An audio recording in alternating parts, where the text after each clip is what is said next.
Welcome everyone to today's webinar. My name is Kevin Johnson.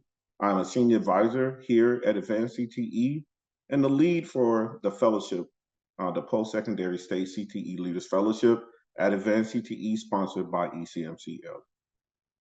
Today, we will hear from 4 alumni of the 15-member inaugural cohort of the Post-Secondary State Career Technical Education Leaders Fellowship at Advanced CTE sponsored by ECMCL.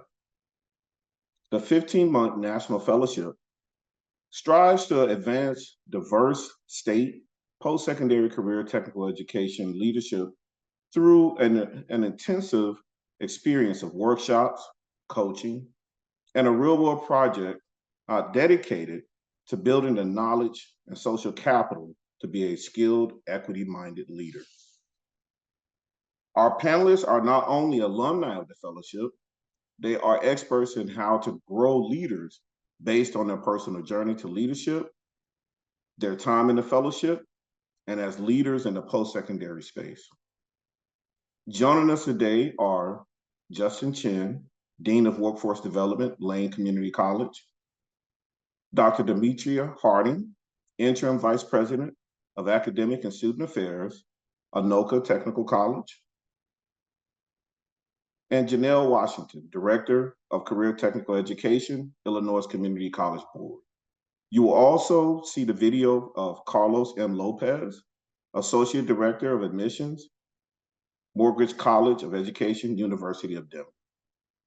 During today's webinar, we will explore the panelists' journey to leadership with an emphasis on the barriers they have overcome, the support that made a difference, and the recommendations they have for making leadership positions more welcoming to aspiring leaders.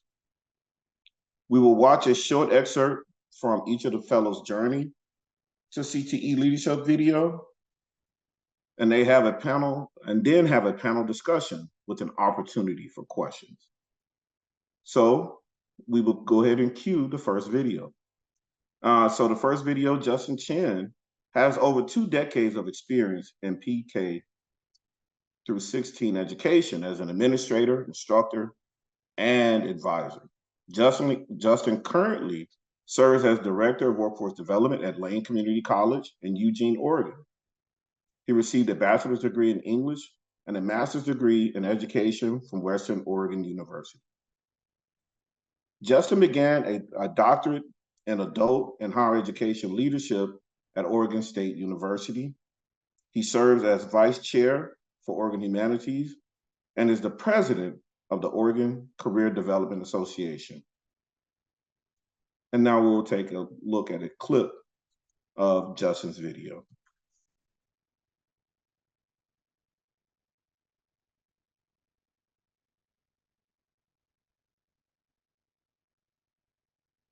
One thing that I think about a lot is a quote that my mentor shared with me. And it's a Spanish quote, "Donde comen cinco, comen seis." Where you can feed 5, you can feed 6. And so what he keeps pushing at is leave space at your table for a new person, a new connection, a new idea, a new relationship, a new opportunity. And so when I think about donde comen cinco, comen seis, I think about this great need for representation of Asian American, Native Hawaiian, Pacific Island leaders in CTE. In my state, I'm the only Asian American, Native Hawaiian, Pacific Islander that's in a leadership role in CTE. It's daunting, it's intimidating, but in so many ways, it's an opportunity for my state to grow and engage diversity, equity, and inclusion. It also allows me to build a network of other AANHPI CTE leaders across the nation. A significant challenge that I've had to navigate over the last 2 years through this fellowship is honestly something that so many professionals of color navigate each and every day, which is imposter syndrome. AANHPI students make up about 4% of post-secondary CTE learners. And when I think about my role here as a post-secondary CTE leader, This is my opportunity to push back against imposter syndrome. This is my opportunity to say, this is our space and we have a right to be in this space of CTE leadership. And it's something that every day I have to remind myself I'm not a fake, I'm not a fraud, but I have a valuable position that needs to be there to elevate others that follow behind me. Here's one thing you need to do before.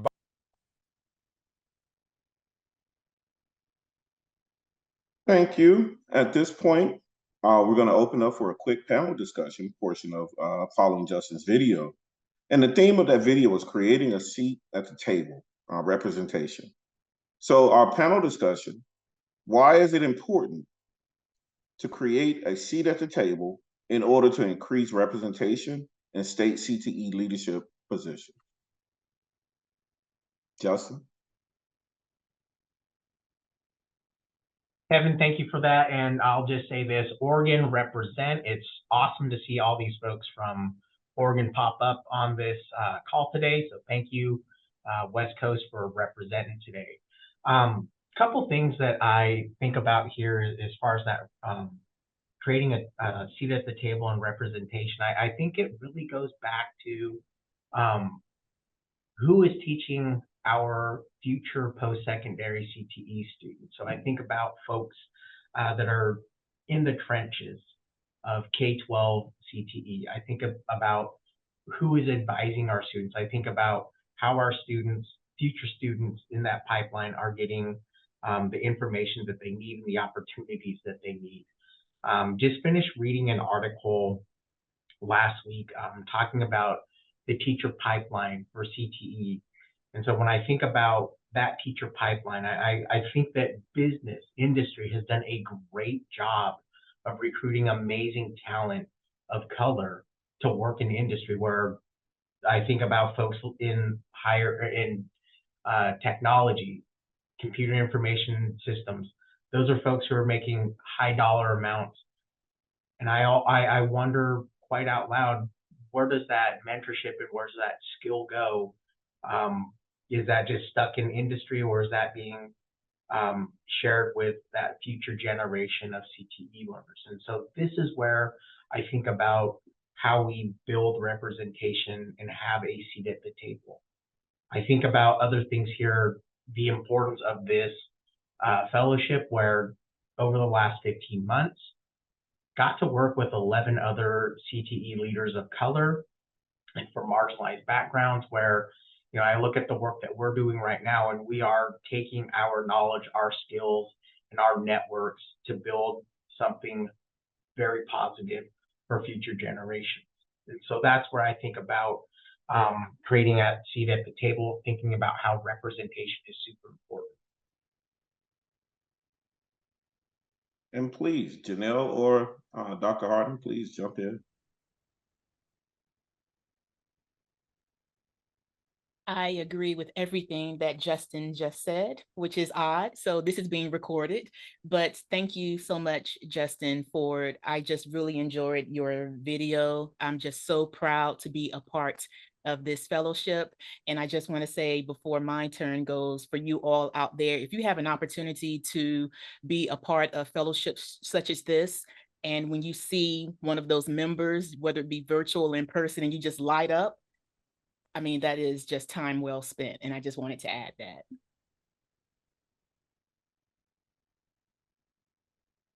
Janelle? So I think agree with everything my colleague said, but I think it's important to have a seat at the table or create a seat at the table, because that's where the decisions are being made, and so you need representation from diverse backgrounds to bring ideas and vision to the forefront, to kind of be representative of our country. So that's why I think it's important.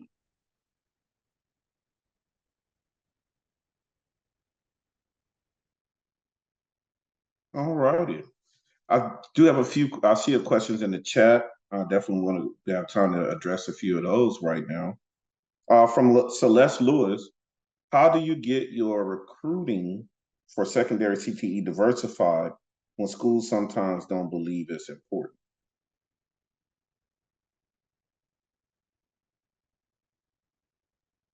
Celeste, that is the $1 million question here. That is the $1 million question.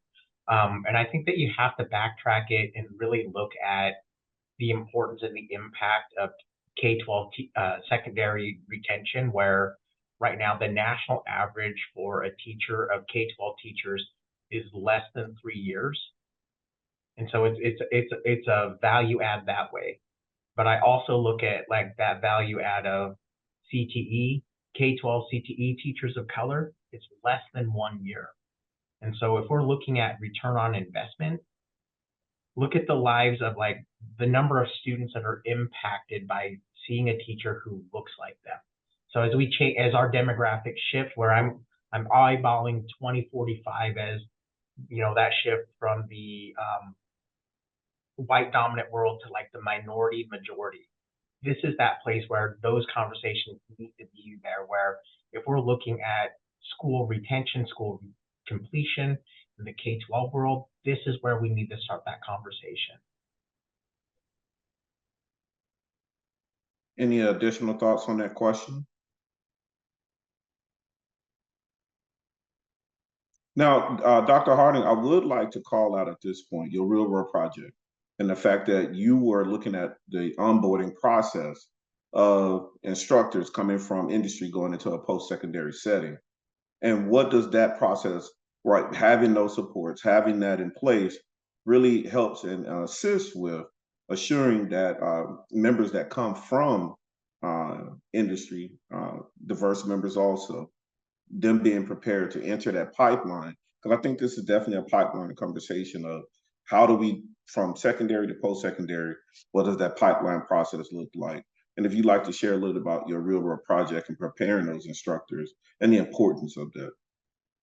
Absolutely. What my real world project was creating an onboarding for post-secondary CTE instructors that are new directly from the industry. I feel that in general, academia has been doing a disservice to training of instructors, of new faculty, but specifically in CTE, where we know that coming from the industry, you've been industry focused and you don't really know pedagogy or andragogy. So what are we doing for these new individuals so that they feel comfortable from day one in teaching? And my onboarding is to be the weeks before classes start and not ongoing when those instructors get to the classroom, and it's entitled, "Here's your keys, good luck," because that's pretty much what we've been telling them. But no longer, we don't want to throw these new faculty members into the classroom. We want to give them some foundation to build upon when they're teaching for the first time, and that's what we're going to do going forward. Excellent. And I know you had an equity lens to that work. What was the equity lens of that work? I felt that with providing a paid type of training and showing people that you care, that you belong here, that would increase the diversity of our new faculty. So far, it has been positive. And when you say so far, having hired one person, a diverse individual, to me is a success in itself. So I just want to keep capitalizing upon that. Absolutely. And Celeste, as a comment, onboarding and creating belongingness to industry people, to education is vital to gain their trust. I definitely agree with that, Celeste. I also have another comment. It said, is it important for administrators to ask staff, administrative teachers, support staff, etc., what are your aspirations and what can I do to support you? Great comment.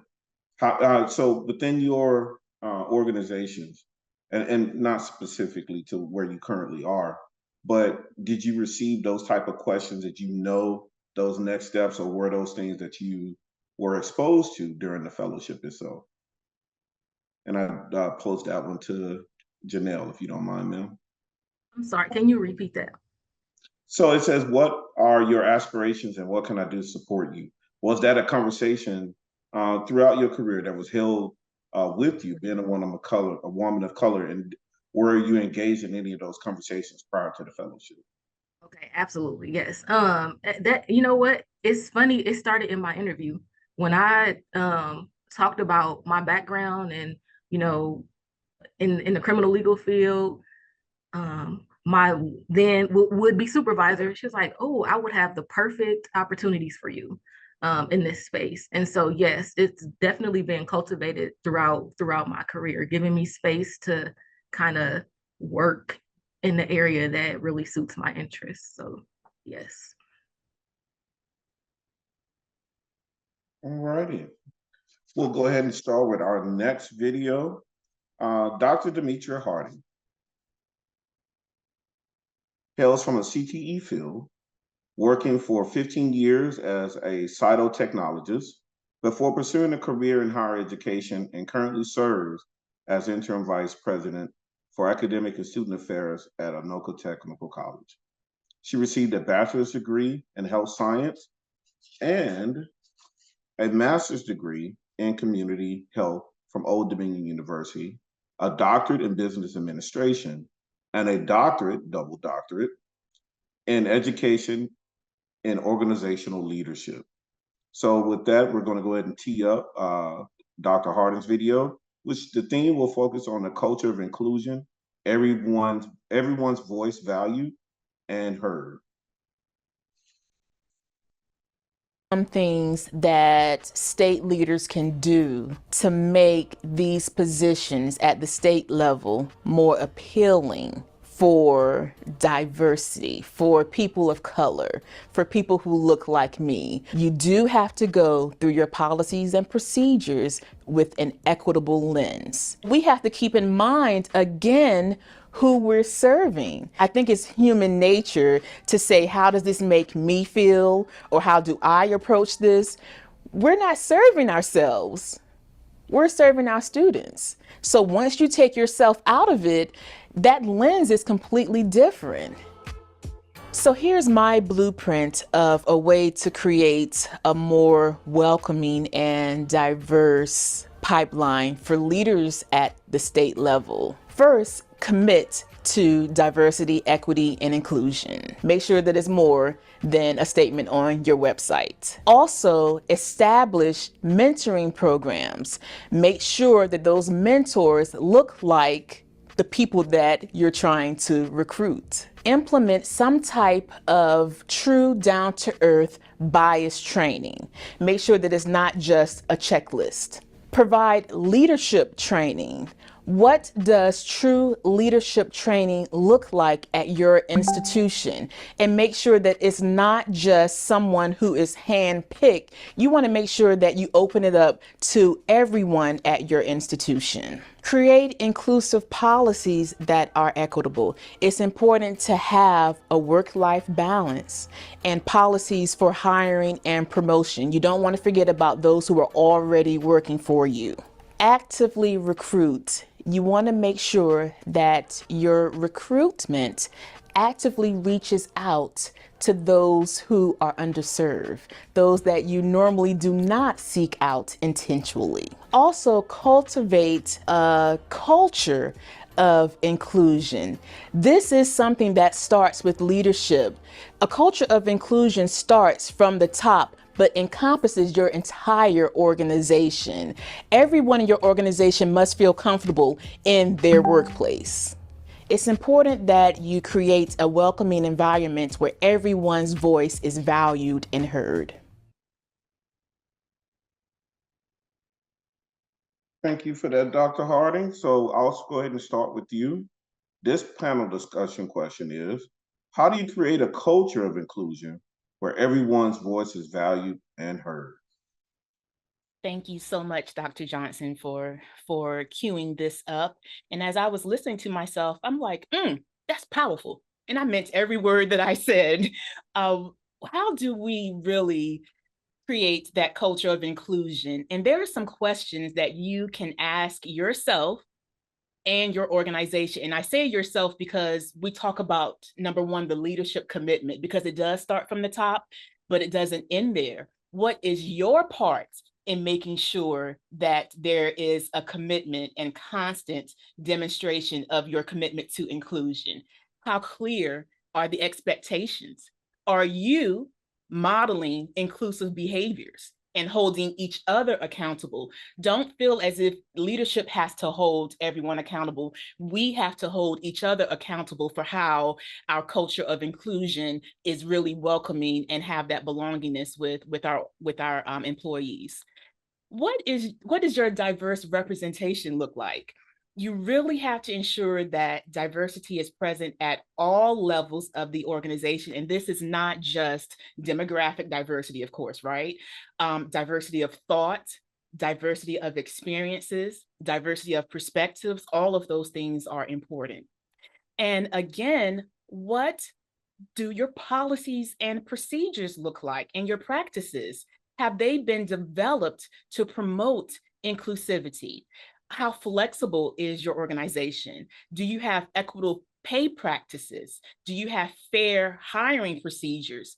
We need to continuously ask ourselves all of these questions. And also, as you know, I'm trying to be more introspective as I flow through this leadership. And are you an active listener? You really have to practice active listening, which means to fully concentrate, understand, and respond, and remember what has been said. Now, of course, that seems difficult to do, but oftentimes we get into, I need to say this, I need to say this, and you're not listening to who's next to you or who's beside you. And also, do you have some type of program that offers recognition and accountability? Now, we all know those people, and it's probably us, that just works hard, hard, hard, hard. And how often have you said to someone, thank you? Just a genuine thank you for all you're doing. Not that it's just being cliche, but genuinely saying thank you.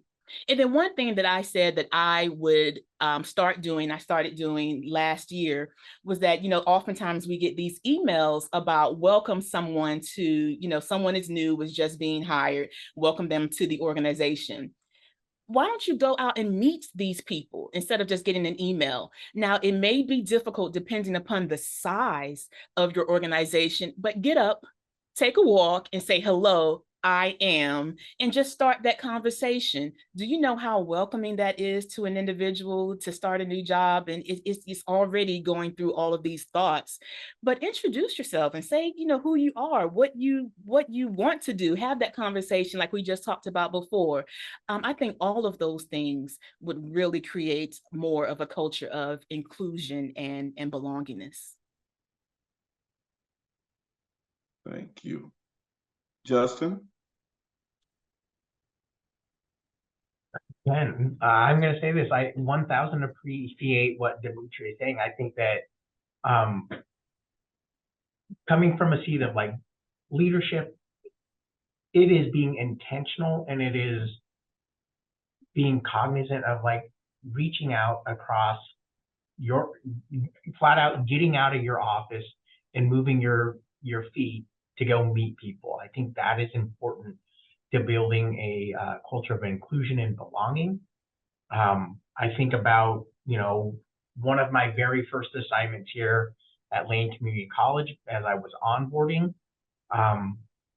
My VP at that time just gave me a list of people and it's like, here are your coffee meetings. I want you to schedule 15-minute meetings with everybody over the next 3 months. And that was important for me to get to know the people that I would be sharing responsibilities with, making decisions with, and that was super powerful. I think about onboarding a new employee here just recently, where part of our weekly conversation is going and bringing in a different person that this new employee, young professional, to connect with, and setting up those coffee meetings, setting up those longer lunchtime meetings, giving her opportunities to develop leadership roles down the road, but also building that network internally, and then opening up my Rolodex and offering names that fit within her desires. And I think back to, you know, here's this question that was brought up earlier here by Yolanda. It's like, what are your aspirations? What can I do to support you? I think that is the most important question that you can ask a new hire. I think when Demetrius spoke to the active listening, that struck a chord with me. I think there definitely needs to be, in order to demonstrate that you value and are inclusive of everyone's voice, you need to create feedback loops and ways for you to kind of get that to what are the people saying? Like, what is it that, we want to see? How are we doing? And then when we solicit the feedback from our aspiring leaders or just anyone at the organization, like actively listen and not, try to,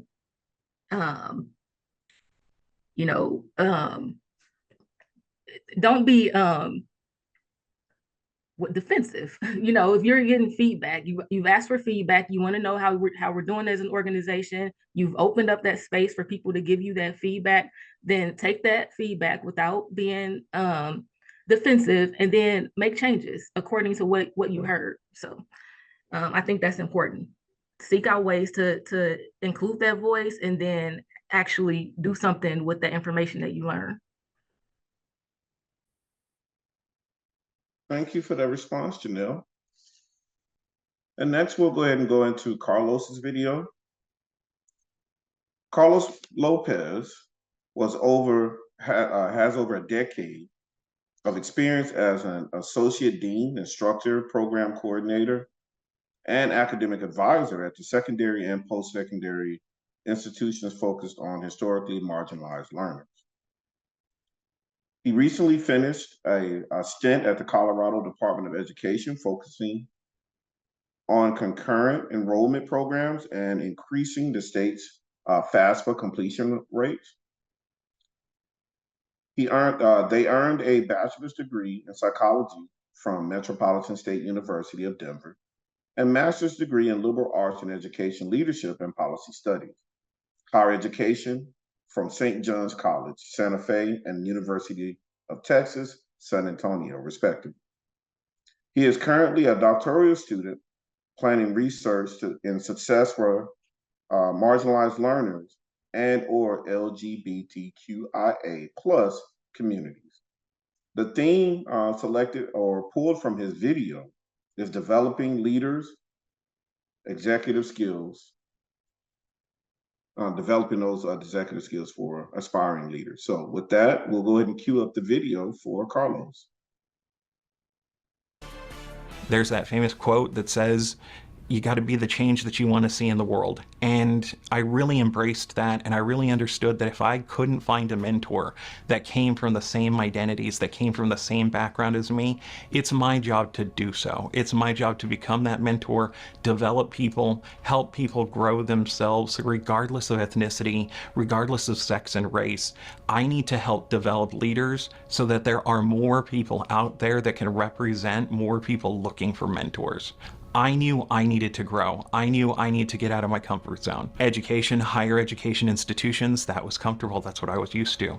But I needed to do more. I needed to have a bigger impact. I wanted to create a legacy of representation for the underserved. And in doing that, I had to grow out of the small institutions and into state leadership positions. As a person of color, I don't come to the table with an amazing network that I was born into. So I had to create it myself. I had to really work to try to develop that network. We always give our students pathways, and we're always trying to develop our students to be better leaders, be better citizens, be better educated. But it seems, at least it's been my experience, that we don't create pathways for leaders. We don't harness great talent and then develop them so that they are at the forefront of how they need to lead, what they need to do, and who they're representing. I think that was the greatest challenge for me. Sometimes I just felt in the dark. Sometimes I felt like I had to do it all by myself. I felt like I didn't know which direction I was supposed to go to, and I didn't know who to go to in order to get the help that I needed. And I honestly, truly believe that states need to get better at creating leadership pathways for great people in their organizations to take over those organizations one day, to give them the experience that they need at the middle management level, the upper management level, and the executive level. Some of us that are first generation workers, first generation college students, we don't know how to become executives. It's a skill set. We need to be taught how to have those skills, how to practice those skills, and how to become those executive leaders that we deserve to be.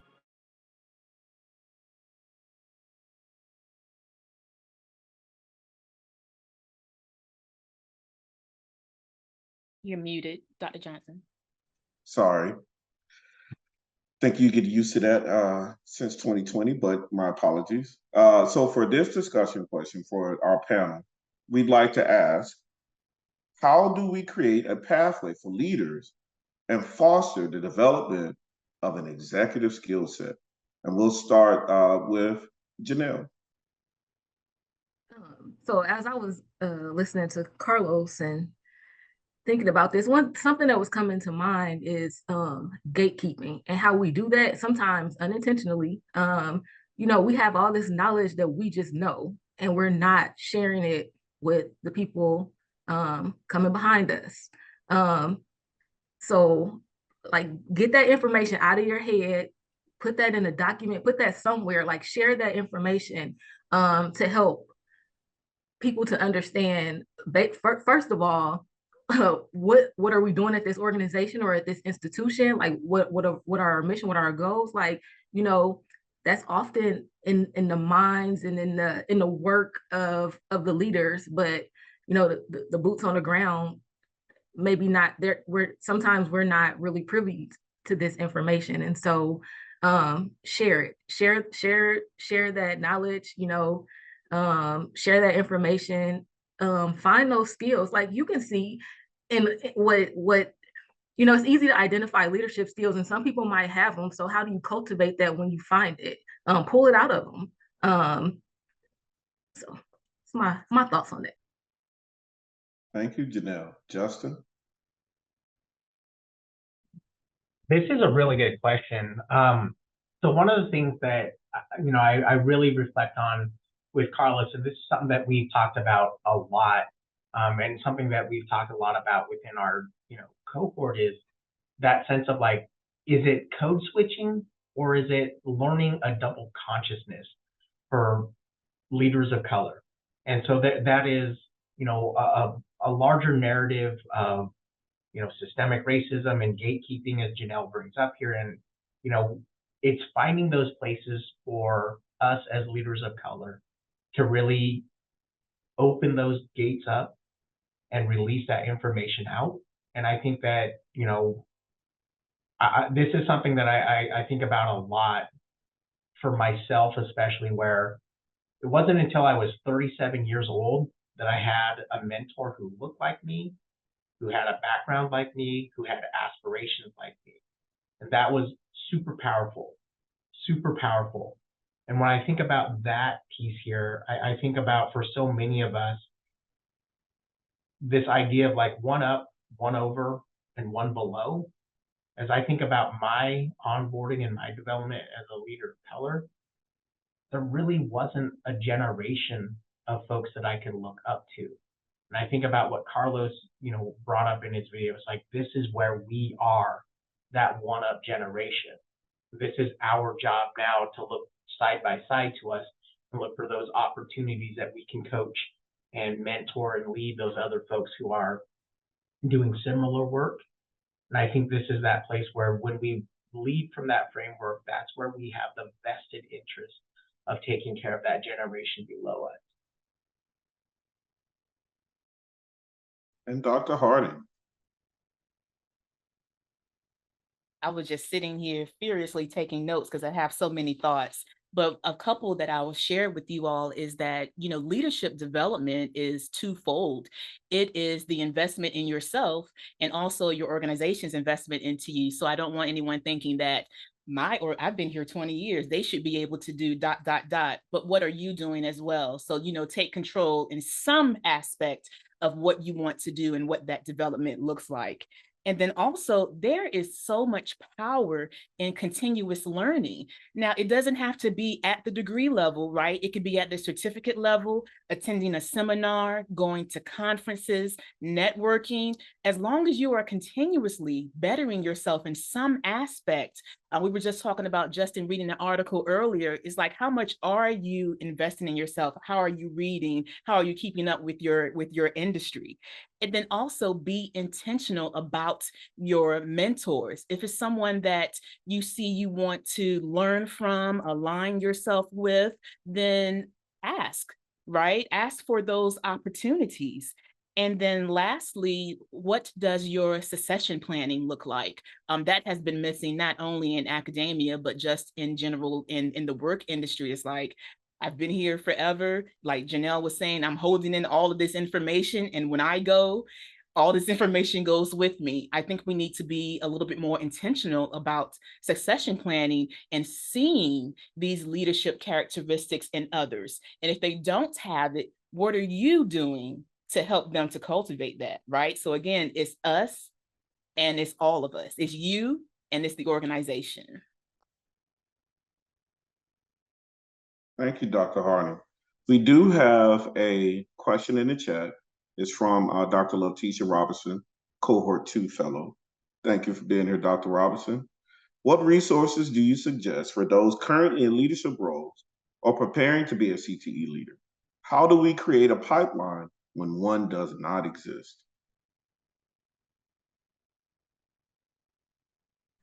I think spaces like this, our fellowship, that has tremendously helped with that pipeline. As Dr. Johnson mentioned, this question is from Cohort 2. So, we're building an alumni network of aspiring post-secondary CTE leaders of color. And this is what we're doing the work. We are building a pipeline.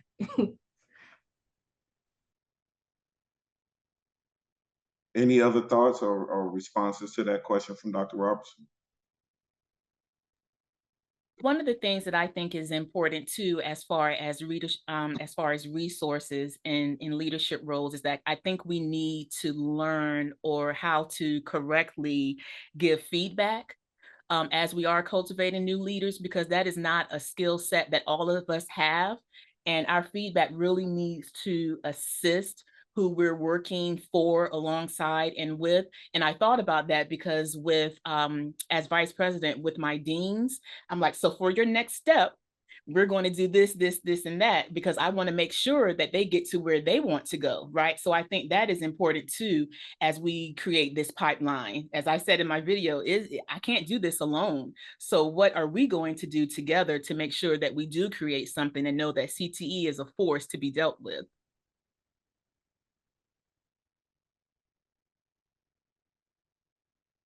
Thank you, Dr. Harding. Our next video will be of Ms. Janelle Washington. Janelle Washington hails from the CTE field with multiple positions in the criminal justice system prior to pursuing a career in higher education, and currently serves as Director of Career and Technical Education at the Illinois Community College Board. She earned her bachelor's degree in criminal justice from Southern Illinois University at Edwardsville, and master's degree in public administration and college student personnel administration from the University of Illinois Springfield and Illinois State University, respectively. The theme of her video: support, access, and belonging.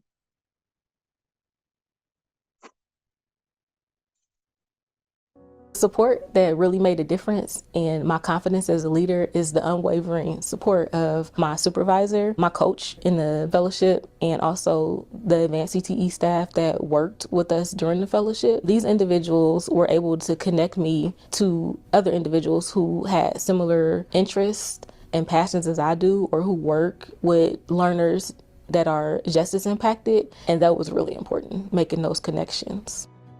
Representation in CTE is really important to make CTE positions more welcoming for other aspiring leaders of color. The first thing that people need to do is hire more leaders of color, because you can't be what you can't see. There's no way I could have aspired to be a CTE leader because I didn't even know that role existed. I didn't know that there was an opportunity for me until the position was posted. I applied, it fit my skill set, and it would allow me to explore my interests, but I couldn't study to be a post-secondary CTE leader because no one ever said that was possible. Representation in state CTE leadership is very important because aspiring leaders need mentors and they need sponsors. So one thing that I heard is that mentors talk to you while sponsors talk about you. So both are equally important. Mentors are role models. They help to navigate spaces. They provide advice. Sponsors will speak your name in rooms where you're not even present to advocate for you and help to advance your career.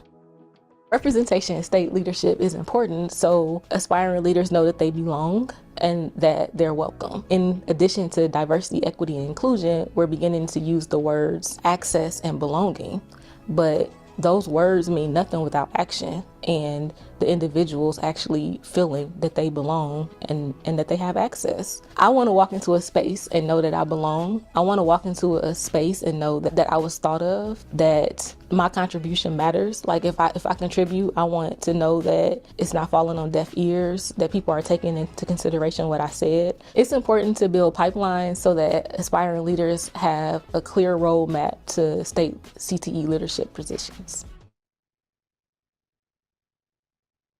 So Janelle, in keeping with the theme, the panel discussion question for this section is, how do we create a culture of support and belonging for aspiring CTE leaders? So I think that CTE is very expansive, and while it's critical for folks who work in CTE to have a understanding of CTE as a whole, I found that most individuals find kind of like a niche within CTE that's kind of connected to either passion or interest, background, skill set, what have you. But a culture of support can be created by understanding those interests of aspiring leaders, kind of like it was talked, in earlier, and then finding opportunities to allow them to work in that space. So maybe it's being assigned a project, or maybe um, advisory committee or a task force, being assigned as the point of contact for that specific area in an organization. Because being an aspiring leader or a leader in general is really tough. And so having an area of interest where I can excel, where I'm really knowledgeable, I feel confident, I'm using my natural gifts and talents, that really helps to keep me grounded and passionate about the work that I'm doing, and those like daily, like day-to-day monotonous tasks as well, because I have something else to rely on to keep me moving. I think support can also be provided through professional development opportunities. Like we kind of talked about that earlier too, but giving aspiring leaders an opportunity to develop skills or knowledge that might be lacking. And also challenging aspiring leaders beyond that comfort zone. I'm probably going to regret saying this because it's being recorded, but that's why Dr. Johnson he can call me and I'm going to answer, because he created a space to challenge. And he's laughing, but throughout our fellowship, it was really a space to challenge us, to get us beyond our comfort zone, to push us to try new things, and to create that safe space where we can learn, we can make mistakes, we can learn new skills and have that support. And so he can always call on me. Today, I'd rather be under a rock than public speaking, but this is a testament to that challenge and support. Something else, I took a couple notes, but feedback is also important, and Demetria talked about that a little while ago too. But that's critical. That developmental feedback is critical to help us to identify areas where we can grow, to make us better leaders. As far as belonging, it's really subjective. I think, Dr. Terrell Strayhorn has a theory on belonging, but as related to college students. And it's really their perception of the social support that they have on campus, feeling of connectedness, experience of mattering or feeling cared about, accepted, respected, and valued by the campus community. But I think that that theory can be applied in general for leaders, for people of color in CTE. And for me, I'm going to be a little vulnerable. I would say that conferences are often where I'm reminded of my marginalized background. And it's usually around food and entertainment. So this is an unpopular opinion, but I believe that pork should never be served as the main entree for lunch or dinner at a conference. Now, I'm not saying don't have bacon at breakfast. Keep that, choose it if you want to. But many cultures and religions can't consume pork, though they can eat other meat. So personally for me, I remember my grandma made this pork roast. It was slow cooked, tender, seasoned to perfection. I ate it. I started seeing stars, but not in a good way. My blood pressure elevated. I got sick, and I realized that I cannot eat pork for health reasons because diabetes, hypertension runs in my family. But pork is perfectly healthy for millions of Americans. I understand that. But it's also within the cultural and religious norms of many Americans. So, and also there's a lot of dietary preferences and concerns or choices that you can't accommodate at a conference. It's difficult. And I'll be honest, like everybody's tired of conference chicken, but maybe have a buffet or 2 meat options, but it goes beyond food. So not everyone, like including me, not everyone likes to talk, speak up in meetings, but gives alternative spaces for feedback. We've got really good about that during the virtual world, creating breakout rooms, using apps to let people provide written response, putting things in the chat. So it's all about choices and options. Normalize circling back. So, I might not have something at the top of my mind right now, but like, can I email you later when I have time to process? Because that's how I operate. Always have been very introverted and honestly just shy and quiet. And I thought I'd grow out of it, but it's just my personality. So I want to have a way to participate that's, suitable for me. Another example, I recently went, and this is not to bash, we did a really good job, with our professional development in our conferences. So this is not that, it's just me being vulnerable and sharing how my sense of belonging and so I went to a trivia contest at a conference. On the surface, trivia is very, it's something that anybody can participate in, pretty fun. Some people are great at it, other people not so much. But during this trivia contest, I didn't join the team because trivia isn't my thing. And I'm glad I didn't because I only knew one answer. But what I didn't tell the folks that I was with, like why I really didn't join it, is because while on the surface it seems fun, but questions are often centered around the dominant culture. So I only knew one answer. And so to me, it's similar to like the racial and the cultural bias that you find in standardized tests that's centered to what white students learn. And so at that conference, that's where it was a good example where choice and options came into play to help foster a sense of belonging. So I didn't participate in the trivia, but there was like other entertainment, like a live band, a live student band before that. And then also I was able to socialize with my peers while they participated in trivia. So I sat there and I, engaged. And then we had heavy appetizers, which was perfect because I didn't get to eat lunch because they served pork. So those heavy appetizers that took the place of dinner, so just choice and options.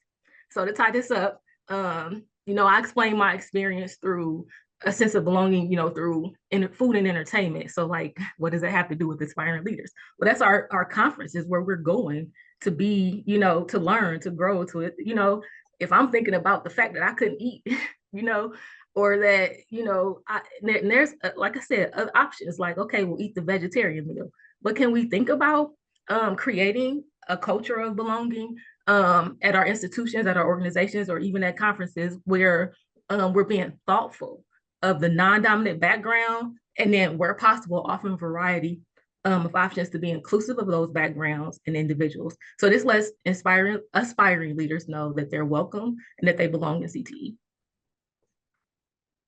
Thank you for sharing, Janelle. Justin? I'm not sure if I can follow up on that example of food and entertainment, but I will say this also. 1000% agree with you. I identify as pretty smack dab in the middle of being an introvert. And there are a lot of times at conferences where I feel like I am putting in, putting my mask on and doing that labor and doing that work. When I think about like leadership development, Janelle, I think about our first conference that we went to in New Orleans, and then later conferences where it's like, here is the 9 to 5 of conference work. And it's the same thing of our 9 to 5 of our own work here.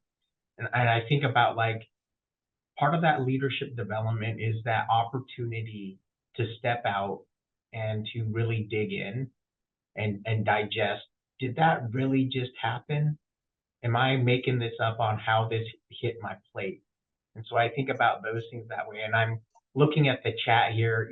Here's Jason Boatwright, who's in the same doctoral program as I am with Oregon State University. And I think about how many random Sunday afternoon calls that we have in the middle of the day where it's like, am I reading this right? Am I doing this right? Give me your input on things that way.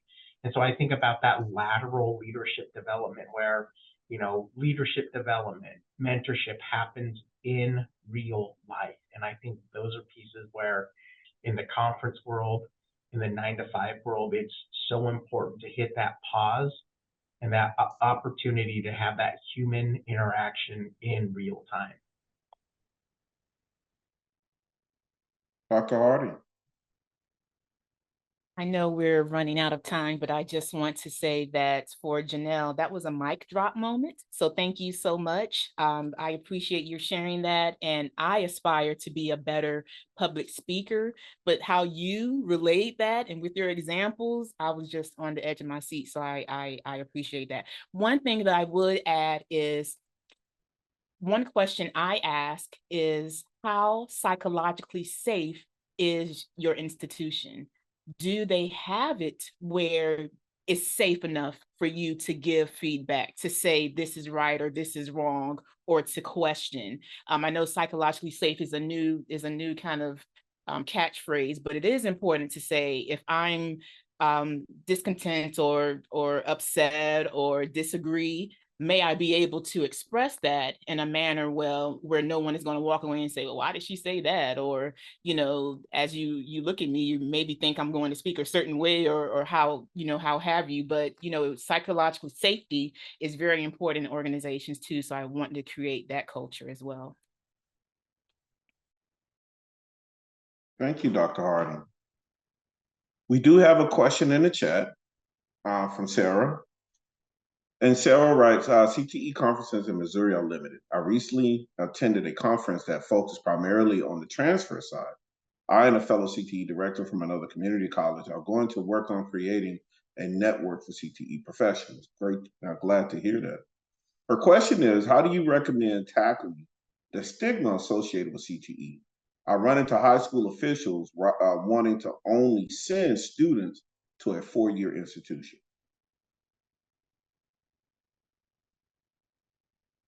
Unfortunately, Sarah, we have been tackling that stigma for so long. I think we are changing, and normally it goes with the economy. And as they see how our graduates are graduating with these credentials and making this amount of money, we are lessening that stigma, but there still is a lot of work to do.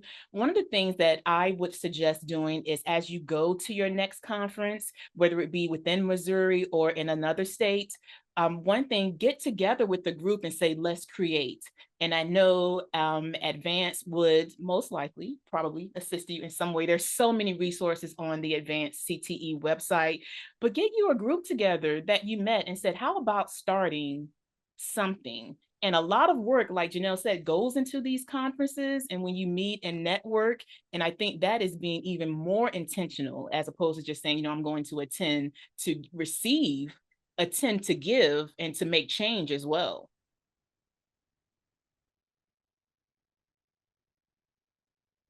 Any other thoughts on that question? Sarah, I would very, very, very much recommend you reaching out to Tony Warren from the first season of the Advanced CTE cohort. So this is a lot of his work really looking at authentic choice. So when we think about authentic choice, this is looking at economic factors. This is looking at, what are the things that are embedded here systemically that are causing our students to say, four-year university education is the only education. Same thing with how teachers, administrators are doing that. So I would definitely reach out to Tony Warren and touch base with him.